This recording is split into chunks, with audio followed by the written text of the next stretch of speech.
Buenos días, buenas tardes, muy buenas noches. Les saluda Fernando Garzón Orellana, dirigiendo el programa Soberanía desde el canal de televisión de la Unión Nacional de Periodistas, prestigioso canal de nuestro medio, y a través del apoyo total de las personas que hacen parte de la producción de este programa, que es de sumo interés seguramente para todos ustedes. Se titula El nacimiento de Jesús en Belén de la Palestina ocupada del siglo I y el siglo XXI, basado también en el libro de Benedicto XVI, XVI, de Joseph Ratzinger, que fue Papa Emérito, que se llama, murió hace 2 años, 2022, y él escribió un libro, antes de su muerte fue ya publicado, La infancia de Jesús, y ahí veremos algunas revelaciones. Evidentemente esto está vinculado a la celebración de la Natividad, a la celebración de Navidades, pero en el marco muy crítico de la situación de los niños en Palestina. La siguiente, por favor. Para un poco ubicar en qué contexto estamos nosotros hablando cuando hablamos de 2 siglos diferentes, siglo I y siglo XXI, podemos ver, de acuerdo a este mapa, de que ya en aquella época, en los tiempos de Jesús, Palestina estaba constituida, y así lo dicen los historiadores, los mapas antiguos, la denominación era Palestina, y estaba constituido por las regiones de Judea, Samaria, Galilea, Decápolis, y también Gaza al extremo sur, y más en la parte superior, Fenicia. Pero estas regiones constituían lo que era, incluso muchas referencias hay en la propia Biblia, y también en otros textos sagrados, como se denomina, y que nos dan una pauta que estamos nosotros ubicando en un contexto de amplio nivel, digamos, de sensibilidad desde el punto de vista religioso, pero consideramos oportuno poder compartirlo con ustedes. Porque si pasamos del siglo I al siglos actuales, 1946, siglo XX, y del 2008, siglo XXI, veremos que esa misma tierra está ocupada por lo que se denomina el sionismo o el Estado de Israel, en donde vemos que en 1946, ahí en un color verde intenso, completo, eso es y ha sido siempre Palestina. Antes estuvo el Imperio Romano en el tiempo de Jesús, también ocupada por fuerzas militares. Ahora en el siglo ya XXI incluso, lo que ustedes ven en el otro plano, tenemos a Tel Aviv, Gaza, Yato, Jerusalén, que prácticamente están tomadas por el Estado de Israel, por el sionismo, con procesos incluso de genocidio en el caso de Gaza, y que se está en cierta manera generalizando en el territorio, en lo que queda del espacio realmente ocupado por los palestinos. Entonces esto nos da una pauta de que han pasado 20 siglos, y lastimosamente esas tierras están ocupadas como pasó en el siglo I. La siguiente. Pero para esto vale un poco hacer un salto, dejar a un lado ciertas percepciones, ciertas interpretaciones, cierto manejo cognitivo, que es parte de esta confrontación de ideas, relatos, y uno de los aspectos más sensibles del tratamiento de este tema es que se da una vinculación directa con estas conflictividades, vinculado a una palabra que es muy usada por sectores cercanos al Estado de Israel y realmente al movimiento sionista, cuando se denomina el antisemitismo, tratando de asociar semita con judío. Vamos a ver algunas diferencias evidentes que existen unos con otros, porque los pueblos de lengua semita, constituidos por un conjunto heterogéneo de pueblos y etnias que manejaban este idioma, este lenguaje, que originariamente salió del Tigris y el Éufrates, de la zona actual de Irán, sí, de Persia, Y hay lenguas como el arameo, que era el lenguaje que usaba Jesús en Canaán, en Nazaret, como también el propio árabe, como también otros, como el hebreo, propio del uso de los aspectos más simbólicos religiosos de la religión judía. Y tenemos entonces un conjunto de idiomas que a todas se les denomina semitas, esto es, originarias de una región que está muy vinculada, como decíamos, a Persia, y de ahí se divulgó, se generalizó a toda la región. O sea, los semitas no es una raza, no es una religión, no es un pueblo. El ser semita está asociado a un lenguaje común, en donde están incluso los árabes. El idioma árabe es parte de lenguas semitas. Entonces es una primera precisión.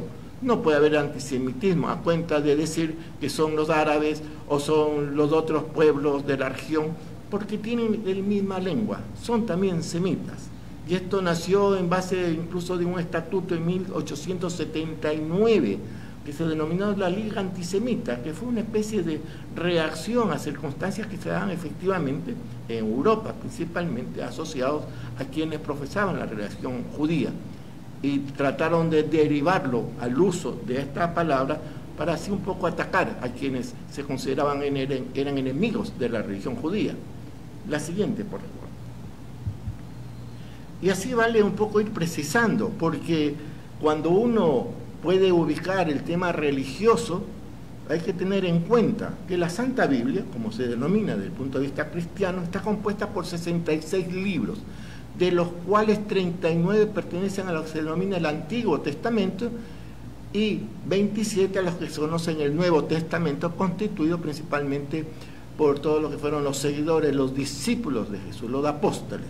Pero es interesante tener en cuenta que el Antiguo Testamento incluye aspectos relacionados directamente con lo que es el Torá, lo que estamos viendo también en la parte inferior. El Torá está constituido por los 5 primeros libros del Antiguo Testamento, o sea, estamos hablando de la Génesis, del Éxodo, del Levítico, Números y Deuteronomio, que son conocidos también como el Pentateuco. Eso es parte del Antiguo Testamento, que es reconocido también por los cristianos, la Santa Biblia. La Torá es el libro sagrado denominado así por la religión judía. Y sucede que ese texto son parte también de la Santa Biblia, que se denomina, que son de los cristianos. Y está también el Corán, que es el libro sagrado del Islam, en el que se representa la palabra de Dios, como ellos denominan, revelado a Mahomet. No Mahoma, que es una palabra un poco que parece que implica cierto desprestigio, cierto ataque, de Mahomet, como dicen, como debe de denominarse, quien se considera que recibió estas revelaciones por medio del arcángel Gabriel.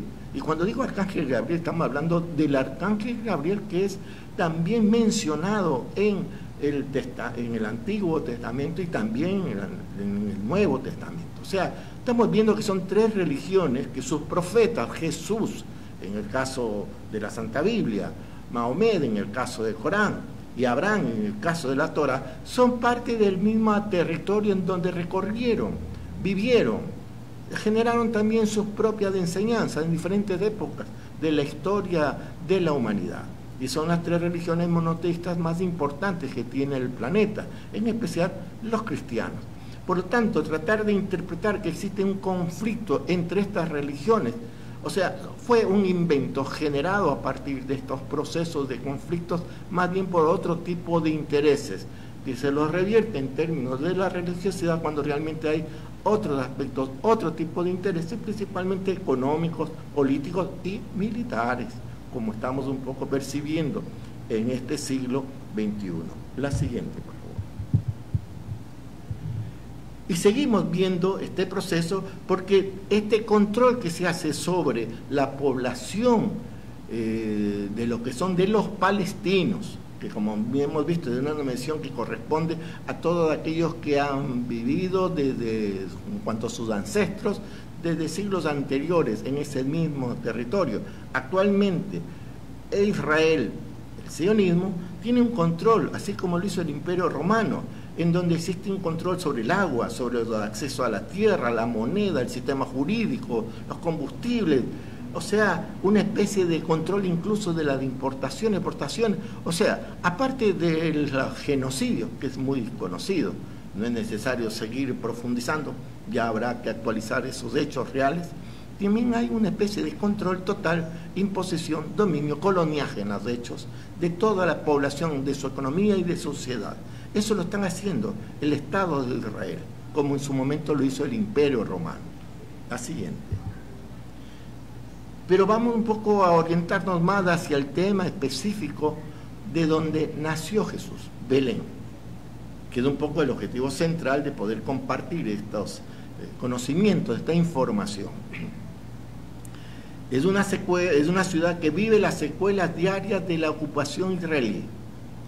La municipalidad de Belén, en ese territorio existen colonias ilegales de asentamientos ilegales de población originaria, realmente muchos de Europa del norte, Europa occidental, muchos originarios de lo que son los gázaros, también llamados en otras denominaciones, tenemos los askenazis y otros, que fueron paulatinamente tomándose también parte del cantón de Belén, o la región de Belén, actualmente siglo XXI incluso.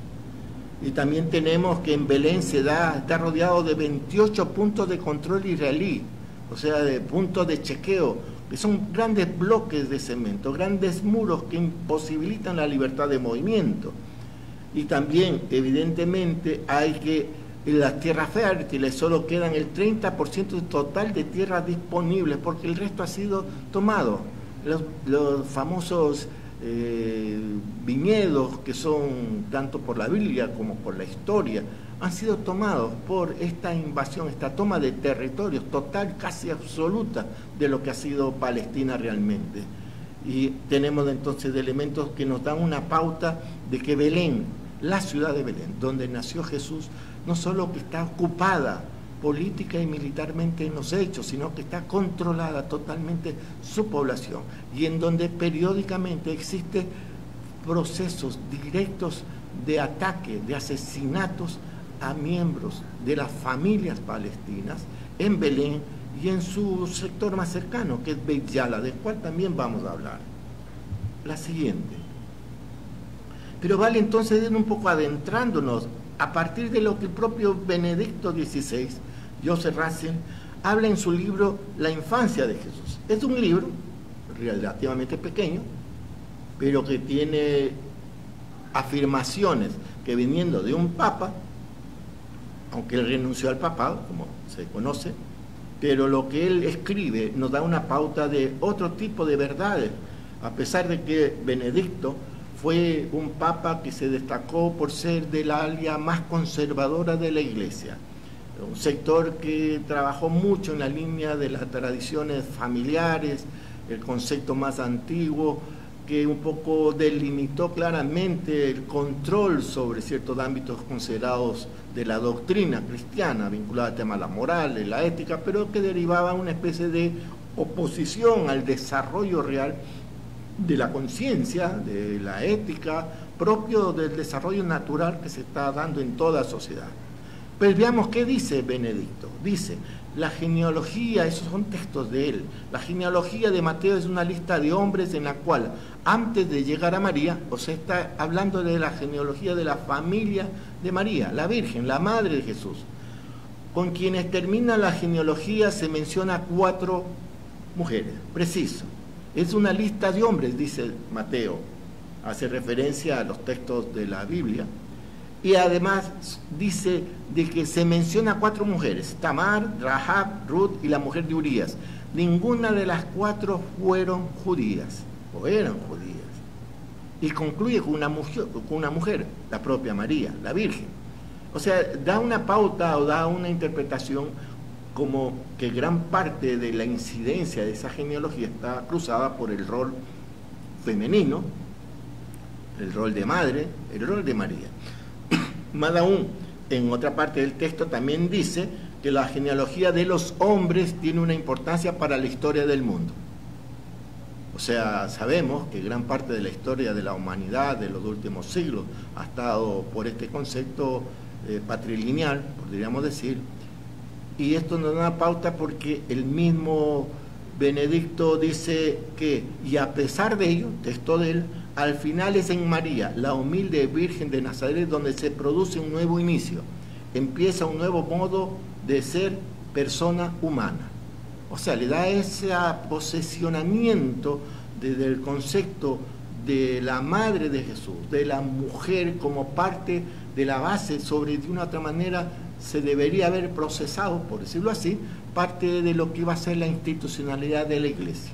Pues bien, queda para el debate también esta afirmación que hace Joseph Ratzinger en este libro La infancia de Jesús. La siguiente.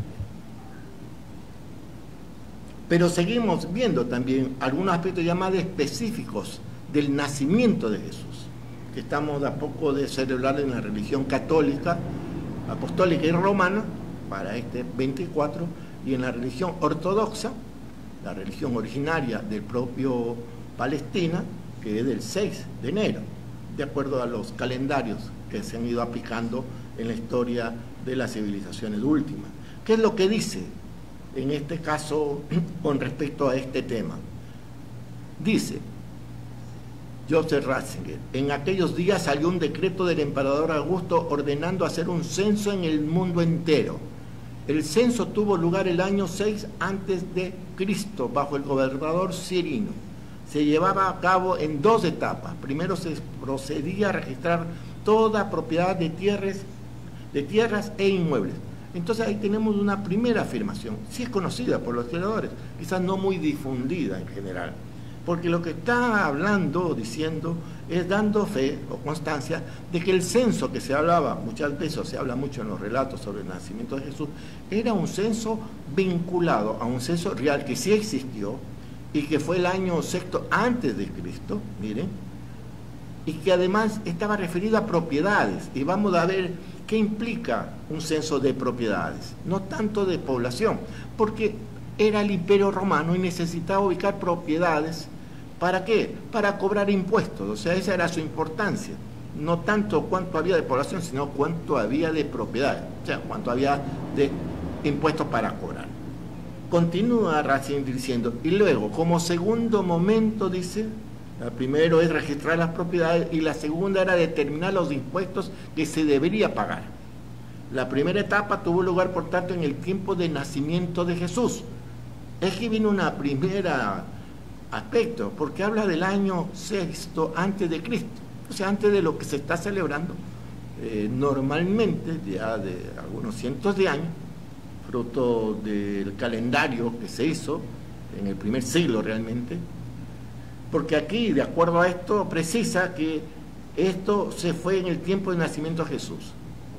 La segunda parte de este proceso de censo viene ya cuando, y es lacerante, en donde, según Ratzinger dice, es lacerante para el pueblo, porque está suscitado a graves afectaciones y a la insurrección. Esa es la palabra textual que usa Benedicto XVI o XVI.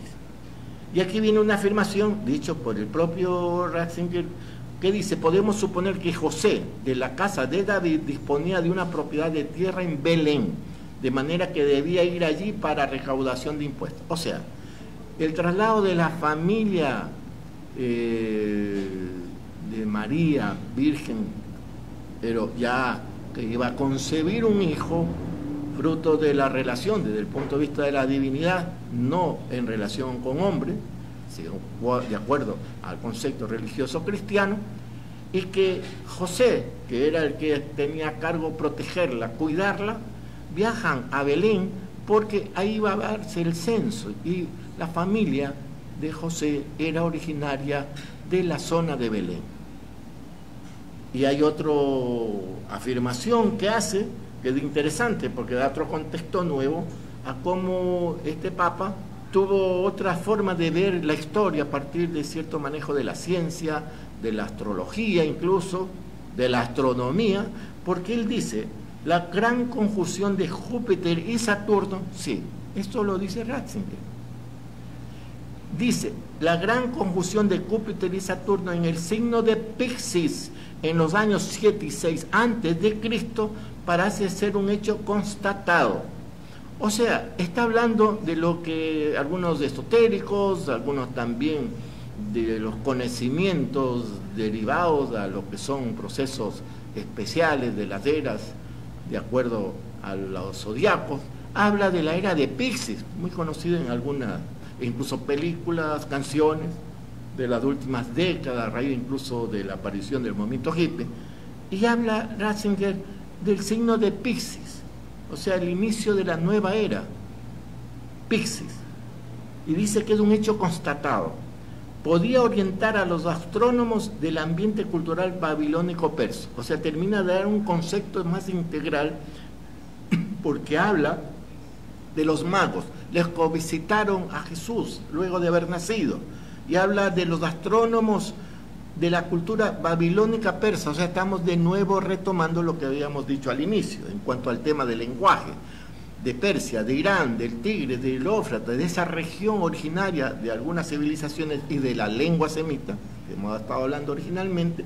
Pues bien, de ahí vienen los magos, de acuerdo a esta percepción, no percepción, a este conocimiento basado en fuentes reales que Ratzinger nos presenta.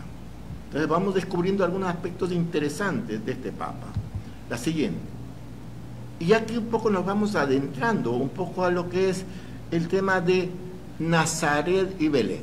No olvidemos que la familia de María era de Nazaret, que José vivía y trabajó y era también de Nazaret, aunque sus parientes, su familia originalmente eran también de Belén, como habíamos mencionado.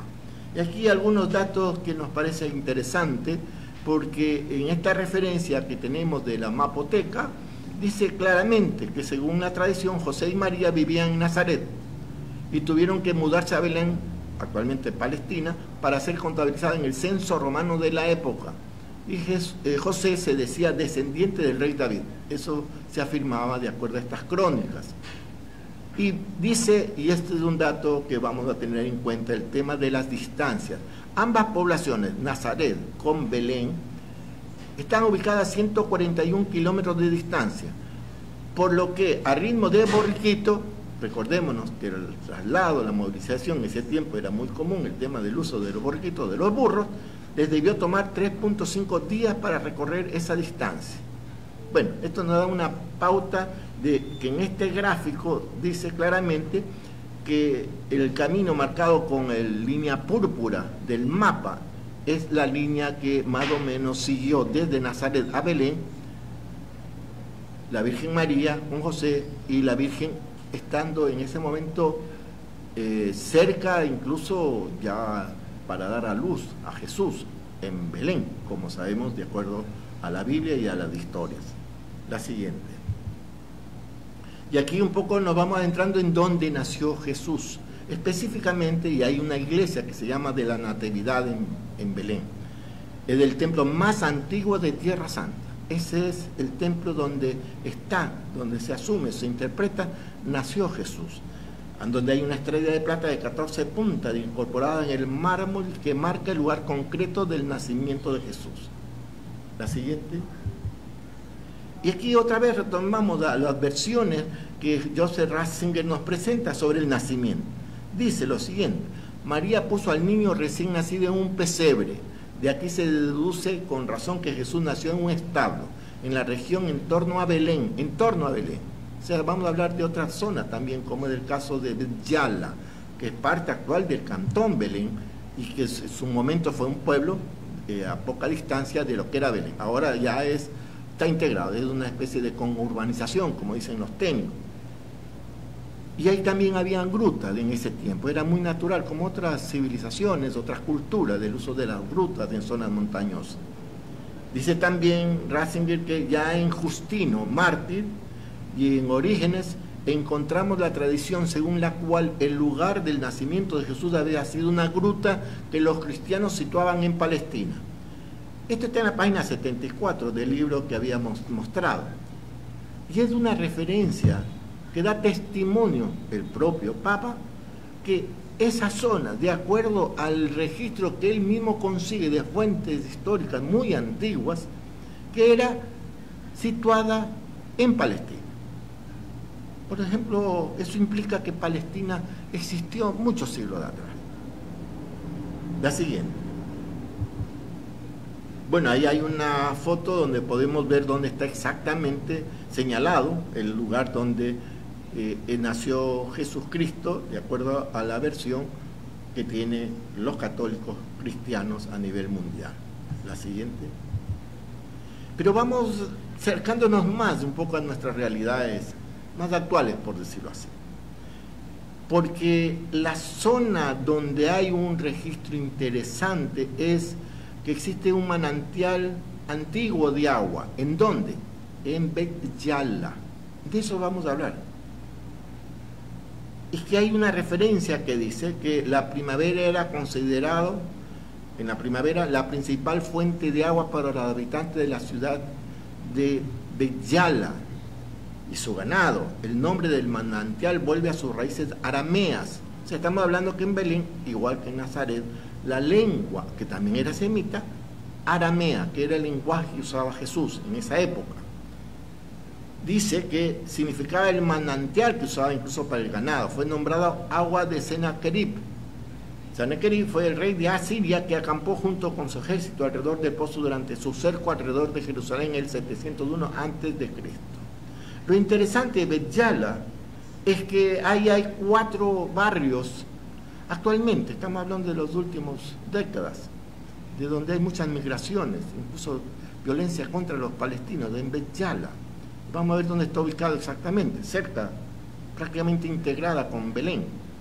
Porque ahí habla de que hay dice, hay un 4.º barrio, el de Bet Yala, en Alder, se llama Alder. Y los nombres de esta uno, adjudicado por el monasterio ortodoxo Ad-Der, y ese es el nombre de uno de los 4 barrios de Belén, pero lo refieren a Bet Yala. Y dentro de eso hablan de los clanes, de las familias más ancestrales de Bet Yala. Y ahí, en el clan Maracuenet, dice la familia Tuma. Está escrito Tuma, que es la referencia exacta a la denominación, que corresponde a Tuma, T-O-U-M-A. Bueno, y ahí nos vamos acercando a los hechos presentes. Tuma, una familia palestina, originaria de Bet Yala. La siguiente. Veamos esto de Bet Yala y lo que estamos hablando sobre la presencia de una familia Tuma. Dice que hay 2 espacios sagrados en el área de Belén: el Bir Onat, que es del pozo de ayuda en Bet Yala, de la que hemos hablado, y el Bir al-Saida, el pozo de la señora, en otra zona cercana también a Belén.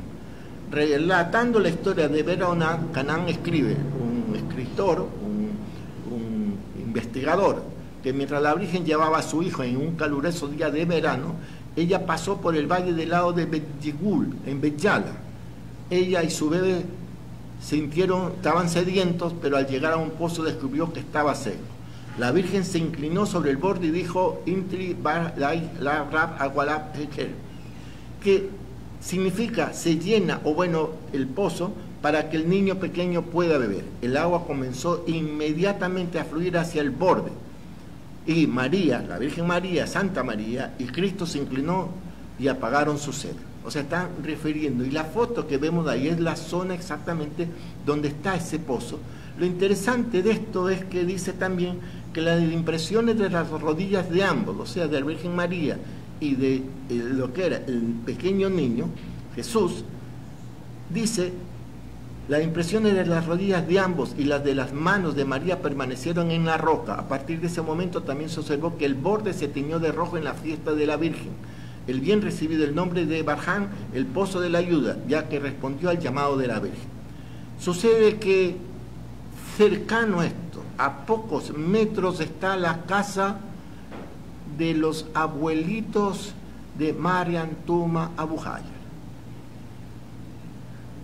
y de Kadbe Tuma, de lo cual vamos a hablar en la siguiente lámina, porque primero para eso tenemos que ubicar dónde está exactamente este pozo de la Virgen, que es cercano a la vivienda de la familia Tuma y que nos da una pauta de estas circunstancias especiales. Ahí está parte de Bet Yala, cercana a Belén, donde tenemos el mapa. Pasemos a la siguiente, y en la siguiente ya de una precisión, en donde podemos ver en la siguiente lámina, por favor, 2.6 kilómetros la distancia entre el Pozo de la Virgen, que está cerca de la casa de la familia Tuma, y la Basílica de la Natividad. Hay una distancia de 2.6 kilómetros. Este es un mapa actual del 2023 que sale a través de Google Earth y que nos permite ubicar la distancia exacta entre la basílica donde nació Jesús y la cercanía con la casa de la familia Tuma y evidentemente de muchas familias de Bet Yala, que ha sido una de las principales zonas donde migraron a América Latina, principalmente a Chile. Bet Yala, de ahí son muchos originarios de Bet Yala, como la familia Tuma en el caso de Ecuador. La siguiente. Y antes de ver esta lámina, nos vamos a permitir que escuchen un poco estas interpretaciones que hemos dado nosotros, de parte de la misma voz de Kadbe Tuma Abu Hayar, hermana de Mariam Tuma Abu Hayar, la fundadora en Ecuador de la solidaridad con la causa palestina, a través del Comité Ecuatoriano de Solidaridad del Pueblo Palestino, actualmente la Unión Ecuatoriano-Palestina, desde 1980, de la cual también tengo el honor de poder ser parte de ese proceso, como parte del directorio y como secretario, el director ejecutivo, que nos da una pauta de que este es un conocimiento directo de primera mano, un testimonio incluso personal. Veamos qué nos dice Kadbe Tuma Abu Hayar sobre estas referencias que hemos comentado. Por favor, Pedro. Estamos aquí presentes con Kadbe Tuma Abu Hayar, cuya familia es originaria de Bet Yala y Jerusalén, y vamos a tener unas impresiones sobre su familia, sus ancestros y sus vínculos en estos tiempos, no solamente de crisis, sino también de nacimiento, la Navidad, el nacimiento de Jesús en Belén. Kadbe, ¿qué versión, qué comentarios tienes de tu familia? Bueno, mi padre nació en Bet Yala, mi madre en Jerusalén. Se conocieron, se casaron y vinieron acá al Ecuador en el año de 1926, un 31 de enero. Yo fui a Palestina en el año 2016, antes había ido en el 1979 con mis padres y en el 2016 fui con mis hermanas Mariam y Erlinda y pude conocer la casa donde nació mi padre. Estuve en el cuarto donde él jugaba. Conocí esa casa que estaba en manos de otro dueño ya, y conocí el Pozo de la Virgen llamado Bir Ona, que está frente a la casa que era de mi abuelo. Tengo los más lindos recuerdos de las dos visitas, porque pude recorrer los sitios donde estuvo Jesús. Conocí el lugar de su nacimiento en la Basílica de Belén, la Basílica de la Natividad, y conocí también el lugar de su martirio en el Gólgota, en la iglesia del Santo Sepulcro.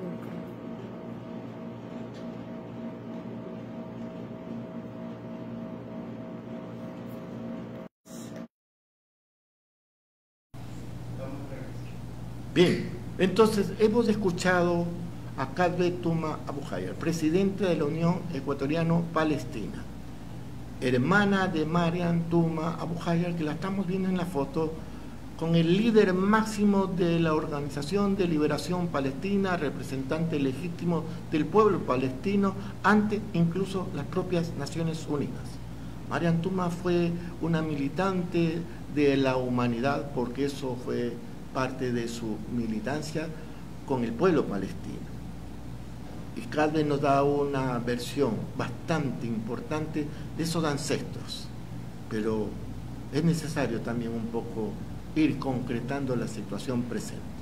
Un genocidio, lo conocemos por los medios de ahora, y nos da una pauta de que lo último que podríamos haber incluso imaginado, que a pesar que la Asamblea General adoptó por abrumadora mayoría una resolución que exige a Israel el fin de la ocupación de Palestina, como en su momento lo hizo el Imperio Romano, pero lastimosamente votaron en contra de esa decisión Estados Unidos, Argentina, Hungría, Nueva Guinea, Paraguay y Tonga, y se abstuvieron, para sorpresa de muchos, porque cambiaron las políticas clásicas, digamos ya tradicionales, democráticas y por la paz en esa región, algunos países, entre otros Alemania, Canadá, Costa Rica, Ecuador, Gran Bretaña, Guatemala, Italia, la República Dominicana, Panamá y Uruguay.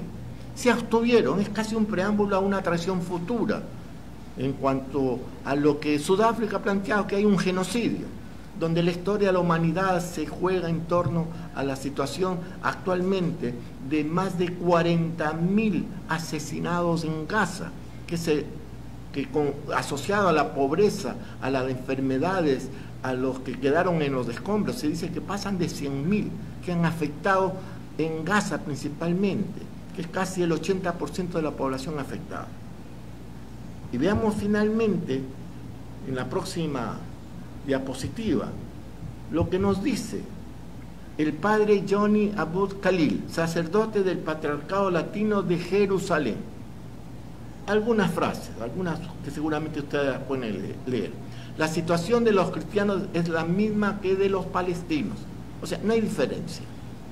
Los cristianos igual son palestinos y los palestinos son cristianos en gran parte. Para Israel, si tú eres palestino, eso significa que eres palestino. Ellos no miran tanto la religión en sí mismo. El gobierno de Israel no ve si es una iglesia o si es una organización que pertenece a la iglesia o no. Para ellos no le interesa qué es. Eso dice el padre Abud Khalil. Ellos destruyen todo. Dice también Khalil, la comunidad de Gaza tiene una vida difícil, pero esa vida difícil no es porque vivan bajo la autoridad de Hamas. La vida difícil es porque están enfrentando los mismos problemas que todos los palestinos en Gaza enfrentan. No tienen libertad de movimiento, no tienen suficiente para vivir con dignidad. Tienen la guerra, que cada 2 o 3 años vuelven a tener la misma guerra. Puede decirse que con los palestinos viven en una buena situación en Gaza, antes obviamente de estos procesos de violencia y de guerra que hacen los israelíes. Dice, esta es nuestra ciudad, hace una afirmación el padre, acá nos quedaremos.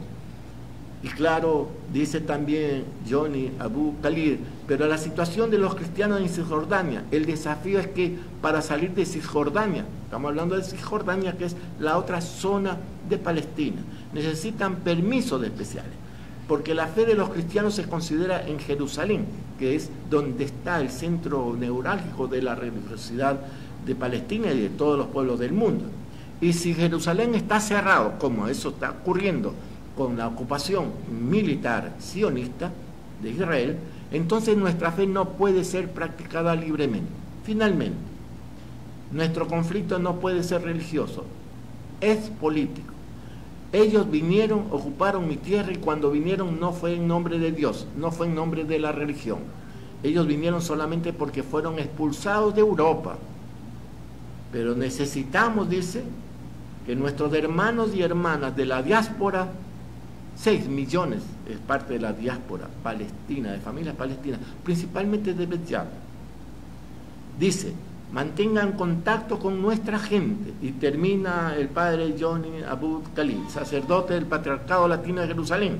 Vengan a la tierra sagrada, vengan a Palestina. Ese es un llamado que hace urgente a todas las familias palestinas y a todos los seres humanos que actúan en paz y en respeto a todo lo que es no solo la religión, sino la calidad humana sobre el planeta.